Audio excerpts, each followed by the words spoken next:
Fala galera, aqui quem fala é o professor Bruno Sampaio e vamos lá para mais uma aula de física. Nosso tema hoje é diagrama de fases. Vamos começar aí com os nossos objetivos. Compreender o que é um ponto triplo e o que é um ponto crítico, trabalhar com as mudanças de estado físico das substâncias e aprender a interpretar um diagrama de fases. Então vamos lá. Primeiro, o que é um diagrama de fases, né? É um gráfico que relaciona as duas grandezas que definem o estado físico de uma substância, temperatura e pressão. Então ele é um gráfico cartesiano que tem dois eixos. Um eixo representa os valores de pressão desse material e o outro eixo representa a temperatura que ele está naquele momento. Sua análise permite determinar o estado físico de uma substância, assim como seu ponto triplo, que a gente representa pela sigla PT, e o seu ponto crítico, que é PC. Então vamos lá. Esse gráfico, dependendo da região que você esteja falando, ou seja, da combinação de pontos entre pressão e temperatura, eu tenho como determinar se essa substância ela se encontra no estado sólido, líquido, no estado de vapor ou no estado de gás, que a gente vai ver qual é a diferença disso tudo. Ou até mesmo se ela está em equilíbrio com dois estados físicos ao mesmo tempo. A relação do ponto triplo e do ponto crítico, no diagrama a gente vai observar a sua importância e o seu significado. Vamos lá. Pensar no diagrama de fase que a maioria das substâncias tem. Algumas substâncias são exceções, tem esse diagrama um pouquinho diferente, mas que a gente vai dar uma olhada também nesse comportamento. Então vamos lá. Como a gente viu, ele é um gráfico que representa pressão por temperatura. Só que ele é dividido em algumas regiões. Geralmente ele tem esse formato de regiões separadas. São três curvas que partem de um determinado ponto central aqui. Cada região vai ser relacionada a uma combinação de pressão e temperatura e pode formar infinitos pontos ali dentro desse gráfico. E onde cada ponto que combina uma pressão e uma temperatura vai dizer se a substância está no estado sólido, líquido ou de vapor inicialmente. Nessa região acima dessas duas curvas, essa região mais próxima aqui do eixo da pressão, a gente sempre encontra essa substância no estado sólido. Então, qualquer valor de pressão associado a uma temperatura que se encontre nessa região vai dizer que essa substância está no estado sólido. Se por acaso tiver entre essas duas curvas, essa curvinha aqui que eu botei de amarelo e essa curvinha aqui que eu botei de vermelho, por exemplo, e você tiver pontos onde a pressão associada a uma temperatura se encontrem nessa região, o que você vai ter é essa substância no estado líquido. E se for aqui abaixo, com uma pressão mais baixa, próximo já ao eixo da temperatura, o que você vai encontrar é essa substância em forma de vapor. Então, qualquer substância que tenha um diagrama de fases com esse formato, a região aqui acima você encontra ela no estado sólido, essa região aqui você encontra ela no estado líquido e a região aqui de baixo você encontra ela como vapor. Sendo que essas linhas que dividem as regiões, elas também são importantes. Se você tiver uma combinação de pressão e temperatura que fique em cima de uma dessas linhas, isso representa que essa substância ela pode ser encontrada em mais de um estado físico no mesmo momento. Então, por exemplo, se ela estiver marcando em algum ponto nessa linha amarela aqui, que divide o estado sólido e o estado líquido, quer dizer que eu posso encontrar a substância no estado sólido, posso encontrar a substância no estado líquido, ou eu posso encontrar a substância no estado sólido e líquido ao mesmo tempo em equilíbrio.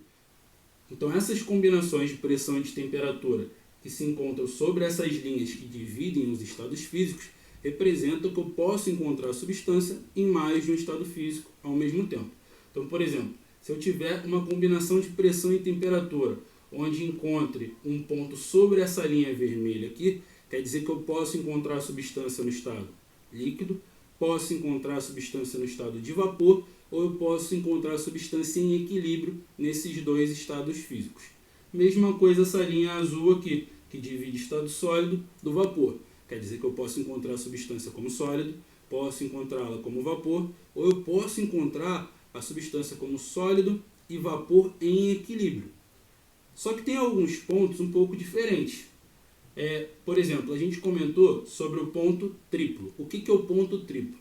É esse ponto onde se encontram essas três curvas que dividem os estados físicos da substância. Esse ponto está em contato com as três. O que isso quer dizer? Esse ponto, eu posso encontrar a substância no estado sólido, posso encontrar a substância no estado líquido e posso encontrar a substância como vapor, assim como eu posso encontrar qualquer combinação entre os três estados físicos simultaneamente em equilíbrio. Então, essa única combinação de pressão e temperatura que se encontra nesse ponto específico, que a gente chama de ponto triplo, vai me deixar com várias possibilidades de encontrar essa substância em estados físicos diferentes. Por isso que a gente chama de ponto triplo. Eu posso encontrá-la nos três estados físicos distintos. E a pressão e a temperatura que estão associadas a esse ponto específico, a gente chama de pressão tripla e temperatura tripla. O ponto crítico. O ponto crítico está associado a um limitador. No caso, quando a temperatura passa dessa temperatura que a gente chama de crítica, a gente não encontra a substância nos estados físicos convencionais, sólido, líquido ou vapor. A gente só encontra a substância no estado gasoso. Então, para diferenciar essas possibilidades, a gente determina essa substância como gás nesse estado físico. Então, qual é a diferença de vapor e de gás? Vapor é quando a substância está no estado gasoso, com uma temperatura abaixo da temperatura crítica. Gás, ela está no estado gasoso, mas com uma temperatura acima da temperatura crítica. Grande diferencial. Quando eu tenho uma substância aqui no estado de vapor, se eu simplesmente altero a sua pressão sem que mude a sua temperatura, no caso, vamos supor que a pressão esteja aumentando, o que pode acontecer se ela estiver, por exemplo, nessa região aqui do espaço? Se a pressão for subindo, ela pode passar para o estado líquido. Se eu estiver falando desse ponto, por exemplo, se a pressão subir, ela pode passar para o estado sólido. Mas na região de gás isso não vai acontecer. Se você aumenta a pressão, ele permanece no estado de gás. Ele não passa para o estado líquido e para o estado sólido. Então essas são as diferenças entre vapor e gás. As exceções, né? Em geral, algumas substâncias seguem essas mesmas linhas aqui abaixo, mas a curva de cima mudou um pouquinho para a esquerda. O que isso daí vai dar de diferença? No caso, se você tiver algum ponto onde a substância esteja aqui no estado sólido, existe a possibilidade de você mudar o estado físico dela aumentando a sua pressão. Se você aumentar a pressão, o sólido pode passar a ser líquido. No caso das outras substâncias, né, da maioria delas, isso não acontece. Se você tem a substância no estado sólido e aumenta a pressão, ela permanece sólida. Mas nessas exceções pode acontecer de você ter um aumento na pressão e ela passar do estado sólido para o estado líquido. Mas de resto, a ideia é a mesma. A ideia é de você ter pontos sobre essas curvas, onde você tenha mais de um estado físico ao mesmo tempo, continua valendo. O conceito do ponto triplo continua valendo e o conceito do ponto crítico também. A única diferença é que nesses casos é capaz de você ter uma mudança do estado sólido para o líquido, fazendo com que essa substância aumente a sua pressão.